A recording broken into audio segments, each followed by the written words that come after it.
My name is Nancy. I've been married to John for a month, a newlywed life that's just beginning.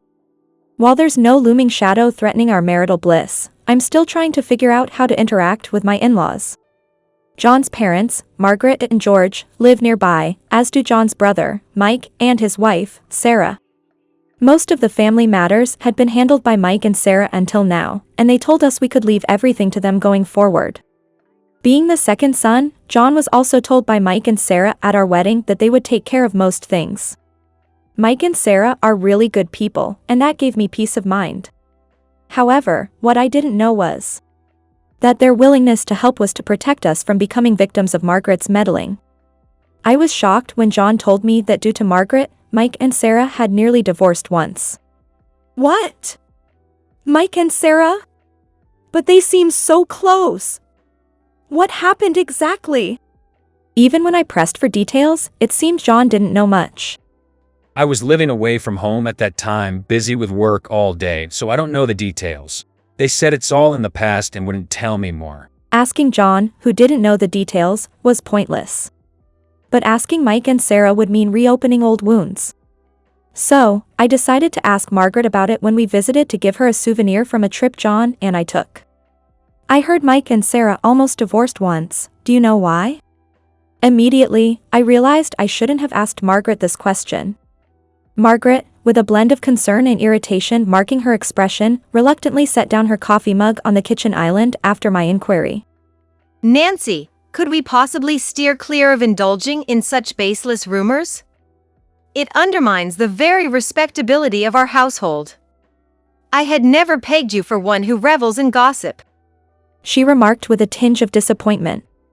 I'm terribly sorry. Feeling a rush of embarrassment, I hastily offered my apologies. Her sigh was heavier this time, hinting at a mix of resignation and a need to enlighten me. Well, considering you're now part of this family through your marriage to John, it's only right you're aware. Our eldest, Mike, has been ensnared by that woman's deceit. My curiosity piqued. I questioned. Do you mean Sarah by any chance? I was genuinely puzzled, having met Sarah on several occasions and finding no reason to suspect her of such deceit. In my encounters with them, Sarah and Mike had always appeared to be the epitome of a loving couple. The notion of Sarah orchestrating some elaborate scheme to disrupt their marriage was far-fetched to me.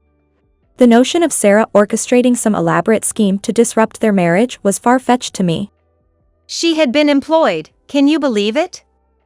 Despite being married to Mike, she chose a workplace teeming with potential temptations. Margaret disclosed with a hint of scorn. Excuse me? I couldn't hide my surprise. Isn't that the ultimate betrayal? I took it upon myself to summon Sarah and discreetly suggested she resign from her job without alerting Mike. She explained, her tone a mix of self-righteousness and concern. To my astonishment, she brazenly lied to my face, claiming Mike was well aware of her employment.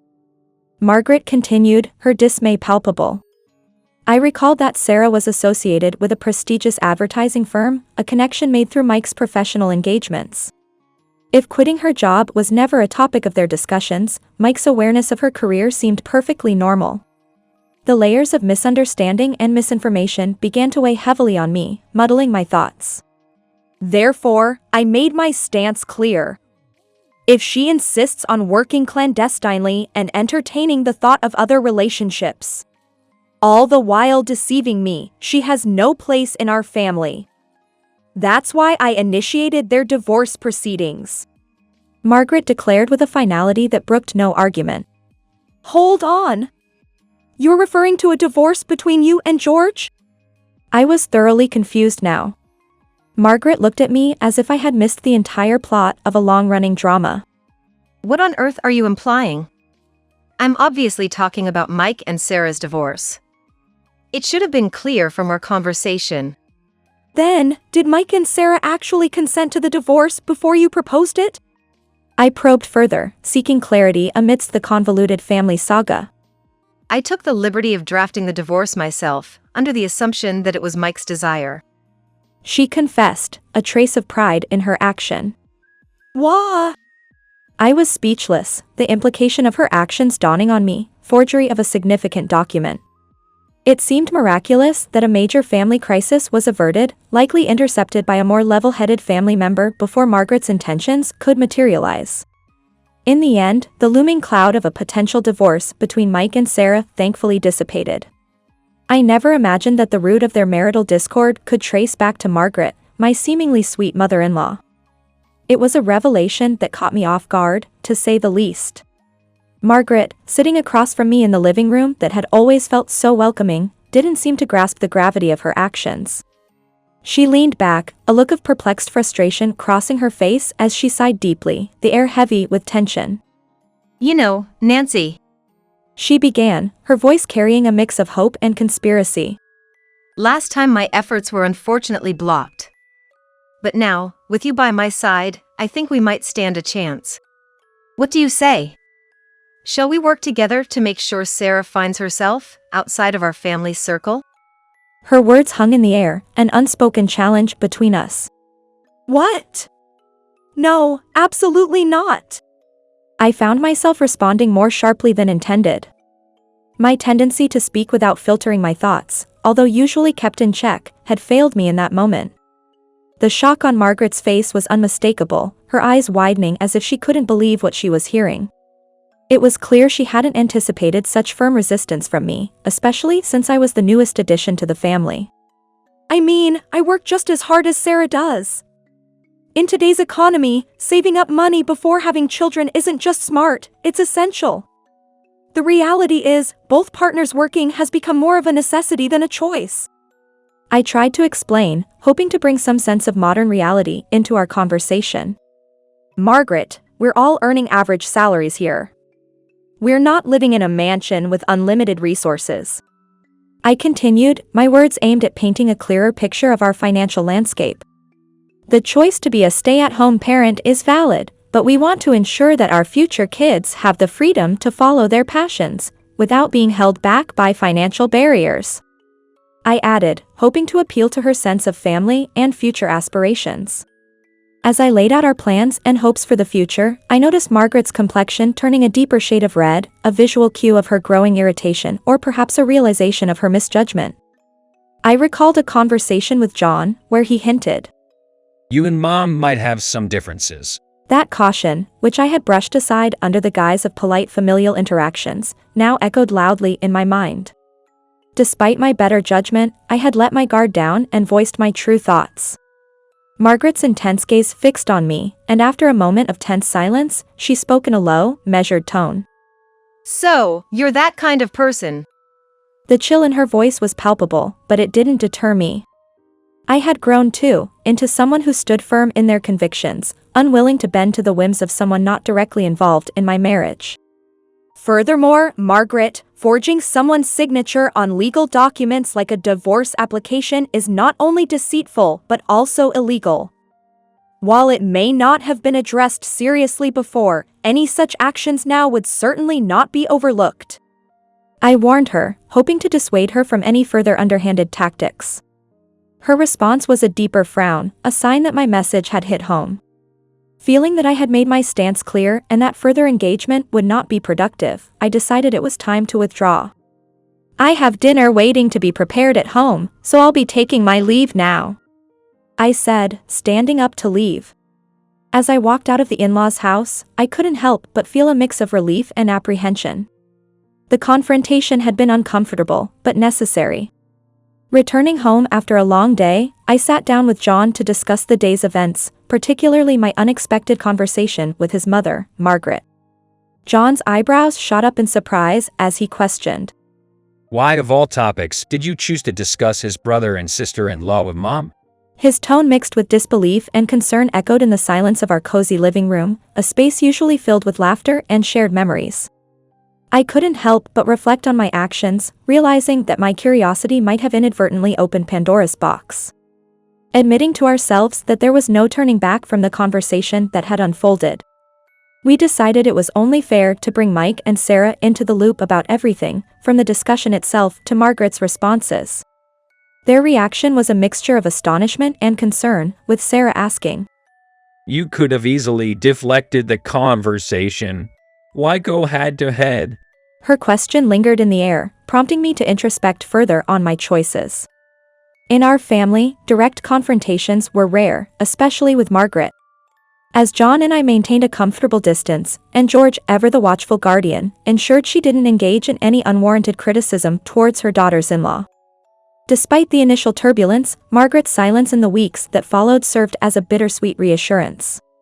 John and I shared a quiet moment of relief, softly acknowledging, "Well, that's good for now," as we looked forward to moving past the incident. Our lives, intertwined with family dynamics, were a delicate balance, one we navigated with care and hope for harmony. However, the calm was short-lived. A few months later, an invitation arrived from John's parents, signaling an unexpected family gathering. As we were informed that Mike and Sarah would also be in attendance, George's welcoming words, "Mike and Sarah will be joining us too, so I've ordered takeout. We're having Chinese tonight," brought a smile to our faces. His attempt to keep the mood light and inclusive was a testament to the family's effort to bond over simple joys, even in the face of underlying tensions. Upon our arrival, the sight that greeted us was Margaret, beaming with excitement, meticulously arranging pamphlets and tickets on the living room table. Her spirits were high as she adorned the tickets with sticky notes, a visual representation of her plans coming to fruition. "What are you up to, Margaret?" George inquired, his curiosity piqued by her bustling activity. I've been saving up the allowance you have been giving me, bit by bit. I finally saved enough for a trip and thought it would be wonderful for us to take a family vacation. I've made reservations for everyone for a trip to Hawaii. Margaret's enthusiasm was infectious, her plans for a family vacation to Hawaii reflecting her desire to strengthen familial bonds and create lasting memories together. "Incredible. You planned all of this." George marveled, impressed by her initiative and thoughtfulness. Yes, let's all go together. She replied, her words inviting us to share in the excitement. As she laid out the plane tickets, each marked with a sticky note bearing a name, it was clear that she had thought of everything, including the seating arrangement on the plane. However, as the doorbell rang and George stepped out to welcome Mike and Sarah, a closer inspection of Margaret's handiwork revealed an oversight. Among the 5 plane tickets, the names of John, Mike, Sarah, Margaret, and George were clearly marked. Yet, my name was nowhere to be found. It dawned on me that Margaret had inadvertently forgotten to include me in the plan. As I nervously approached the topic of my missing ticket, my voice trembled slightly, betraying my attempt at casual inquiry. Margaret, it seems like my ticket is missing. I ventured, hoping for a simple oversight to be corrected. John, my supportive husband, echoed my concern with a quick glance over the tickets in his hand. You're right, he confirmed, his brow furrowing in confusion. Margaret, the matriarch of the family, responded not with the expected scramble to rectify a mistake, but with a serene smile, her eyes locking with mine in a gaze that felt colder than intended. Well, you see, Nancy, we're a family of 5. She began.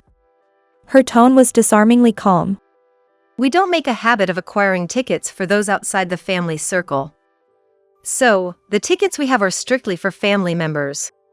She explained, her words slicing through the air with a precision that left me momentarily speechless.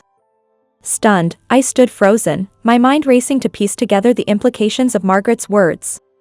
It was a clear message. In Margaret's eyes, I was an outsider, unworthy of joining a family outing, let alone being considered part of the family. This realization hit me like a wave, leaving me to grapple with the feeling of exclusion from a family I had hoped to belong to. Margaret's demeanor shifted as she continued, her smile taking on a condescending edge.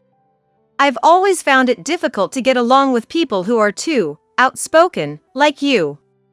Would you mind keeping your distance from our home in the future? Your presence seems to sour the air around us. And that job of yours, is it really about finding young men under the guise of work? She teased cruelly, her words laced with an unspoken judgment. My discomfort grew as Margaret further belittled me. Your appearance is far from ordinary, yet I doubt any man would find himself drawn to you. She stated bluntly, a smirk playing on her lips. Oh, and I took the liberty of canceling your share of the food. Perhaps you'd prefer to nibble on some pickles instead? Better yet, could you spare us your company altogether? Having an outsider in the house is quite unbearable. She concluded, her words a final blow to any hope of acceptance. Initially, I had managed her expectations regarding her place within the family, recognizing the lukewarm relationships that often accompany marriage into a new family. However, Margaret's overt hostility and intentional exclusion revealed a deliberate attempt to alienate me, a stark manifestation of the dreaded in-law hostility. As the reality of my situation sank in, my initial shock gave way to a rising anger. The blatant disrespect and calculated insults from Margaret painted a clear picture of me standing in the family, an unwelcome outsider subjected to ridicule and disdain. Margaret may very well keep her true feelings about me hidden deep within her heart, a mystery I'm not equipped to solve since mind reading is beyond my capabilities. However, it's the blatant attempt to exclude me from a family outing, choosing to invite everyone but me, that really strikes a chord. The audacity to single me out for exclusion baffles me beyond words. Thus, I've made a conscious decision to view Margaret not as John's mother, the familial tie that should bind us, but as a woman whose actions are driven by spite and malice. In that case, I think it's best if I take my leave now. To continue associating with someone who harbors such ill will, well, it's something I cannot bring myself to do ever again. My words, clear and filled with resolve, seemed to take Margaret by surprise. What? She exclaimed, her face a picture of confusion. Perhaps in her mind, she had painted a scenario where no matter how harshly she treated me, no matter the cutting words she threw my way, I would remain silent, a passive recipient of her disdain. But everyone has their breaking point. As I reached for my bag, signaling my intent to exit not just the room but this toxic scenario, John's voice cut through the tension. I'm going home too. His declaration, simple yet powerful, underscored a united front. It appeared that George and Mike, alongside his wife, who had quietly entered the living room, had been silent witnesses to the entire exchange. Their faces, marked by frowns and disapproving glances, were directed squarely at Margaret, making it clear where they stood on this matter. What's the big deal, everyone? All I wanted was to plan a fun trip. Margaret's defense sounded feeble even to her ears, a weak attempt to gloss over the gravity of her actions. What are you doing? How many times must we remind you to treat your daughters-in-law with kindness and respect? We thought you had learned your lesson after Sarah had to firmly set you straight, but this is unacceptable. George admonished, his tone stern, leaving no room for excuses. Because of your actions, Mike was nearly driven to divorce, and now you're risking John's marriage as well. His words were a sobering reminder of the potential consequences of Margaret's behavior. Sarah, ever the peacemaker, came over to me, her hand gently resting on my shoulder as a gesture of solidarity. Don't worry about it. We had no intention of going on that trip to Bali anyway. Her reassurance was comforting, a balm to the tumultuous emotions of the moment. Mike chimed in, his voice steady and resolute. I couldn't possibly go on such a trip with no prior notice. Sarah's well-being is my top priority. And honestly, if anyone should enjoy Hawaii, it should be John and Nancy. Have a great time without us. His words, though meant to ease the situation, only highlighted the absurdity of considering such a trip under the current circumstances. The very thought of embarking on a journey to Hawaii, with Margaret's presence casting a shadow over the trip, was enough to dampen any potential excitement. John seemed to share my sentiments, expressing his reluctance to proceed with the plan. No, we have no intention of going either. Planning an international trip requires more than just a spur-of-the-moment decision. There are schedules to consider, arrangements to be made, and commitments that cannot be ignored. Family vacations are a joy, an escape from the everyday that most of us look forward to with eagerness and delight. Yet, Margaret, ever the matriarch of spontaneity, had taken it upon herself to orchestrate an international getaway. Not pausing to ponder the complexities of our individual lives or the possible inconveniences her sudden plans might impose. This act alone spoke volumes of her tendency to barrel ahead without a second thought, a trait that, while sometimes endearing, more often than not, led to friction and discord within the familial tapestry. In the face of her unilateral decision-making, one couldn't help but marvel at her audacity. To orchestrate such an elaborate endeavor without a single ally in her corner, without a whisper of consultation, was nothing short of astonishing. It was no secret that she harbored a certain disdain for Sarah and myself, rendering us far from allies in her eyes. Thus, it stood to reason that we were not on board with her grandiose plans. Our husbands, John and Mike, were men of principle, not easily swayed to forsake their spouses for the whims of their mother. They stood by us, a testament to their character, choosing partnership and understanding over maternal allegiance. George, a man of reason and fairness, was known to call out his wife's missteps, a voice of sanity in the midst of Margaret's often unbridled enthusiasm. This left her isolated, without a chorus of support for her impulsive schemes. Amidst this backdrop of familial discord, Margaret's plea, "It's all Nancy's fault," reverberated with a mixture of desperation and accusation. Her words, steeped in tears, failed to pierce the cool veneer of George's gaze, a silent witness to the unfolding drama. It was in this moment of palpable tension that Sarah, ever the embodiment of grace under fire, seized the opportunity to steer the narrative toward a revelation of her own. With a voice laced with resolve and a glance that conveyed volumes to her husband, she declared, "There's something we need to discuss with Margaret and George." The room, already thick with anticipation, seemed to hold its breath as she continued. "Actually, I've discovered I'm pregnant, and therefore, international travel is out of the question for me." This news, a bolt from the blue, left John and me momentarily speechless, our minds racing to reconcile the joy of impending new life with the delicate intricacies of our current predicament. George, caught between the joy of an expanding family tree and the thorny thicket of current affairs, found himself adrift in a sea of conflicting emotions. Margaret, in stark contrast, seemed blissfully unaware of the delicate dance of dynamics at play, her jubilant exclamation, "Oh, a grandchild! I hope it's a boy!" ringing somewhat tone-deaf in the charged atmosphere. Sarah, with a smile that belied the gravity of her next words, made a declaration that would alter the course of our familial relations forever. "Given the circumstances, I think it's best we sever ties with this family." Huh? The air, heavy with unspoken grievances and tangled histories, seemed to still be at her words, a collective gasp marking the moment of utter disbelief. "I've discussed it with Mike, and we've concluded that continuing a relationship with someone who has consistently tormented me could eventually harm our child," she stated, her voice a blend of strength and solemnity. The protest that followed was swift and instinctual. That would never happen. A feeble attempt to bridge the chasm that had suddenly yawned open before us. Moreover, the incessant calls at all hours and unexpected visits have been a great nuisance, especially during my pregnancy. Therefore, we've decided to cut ties with Margaret," Sarah concluded, her resolve unshaken.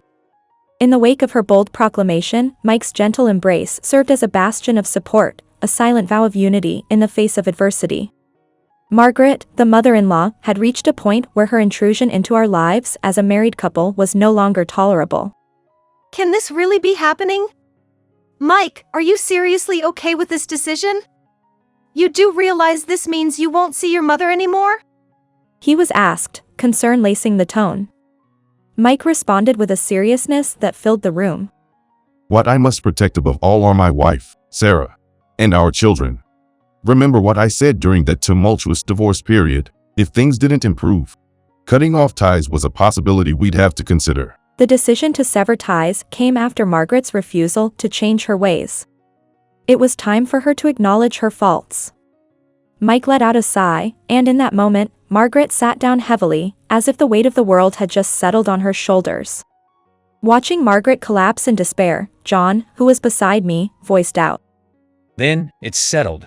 We'll cut ties as well." I stared at John, shocked by his sudden declaration, only to see him shrug in response. Considering Margaret has relentlessly harassed Sarah up until now, if Sarah decides to cut ties, then Nancy is likely the next in line for such treatment. Ignoring this incident isn't an option, and it seems wiser to end this relationship now before it brings more stress. He added. Are you, John, also deciding to abandon me? Margaret asked, disbelief evident in her voice. But you were the one who first attempted to harm what's precious to us. Being cut off seems like a just outcome. He reasoned. Mike nodded in agreement, signaling his support for John's words. When Margaret realized she could no longer persuade her sons, she slumped down, a picture of defeat. George, the father-in-law, stepped in, promising to handle the situation, which led us to decide it was time to leave. I later heard from the grapevine that George, fearing he would never see his grandchildren again and tired of living with someone so disagreeable, suggested divorce. Unable to bear the thought of divorce, Margaret claimed she would change her behavior, but it felt too late for promises. George had pointed out that the time for Margaret to have changed her ways was during the previous divorce scare, leaving her speechless. Ultimately, George and Margaret went through with the divorce, and Margaret found herself living alone in a modest apartment. We, along with Mike and Sarah, had all decided to block any form of contact with Margaret. However, George occasionally received messages from her, pleading for reconciliation. Witnessing the joy of Mike and Sarah's child made John and I dream of the day we would have our own delightful children.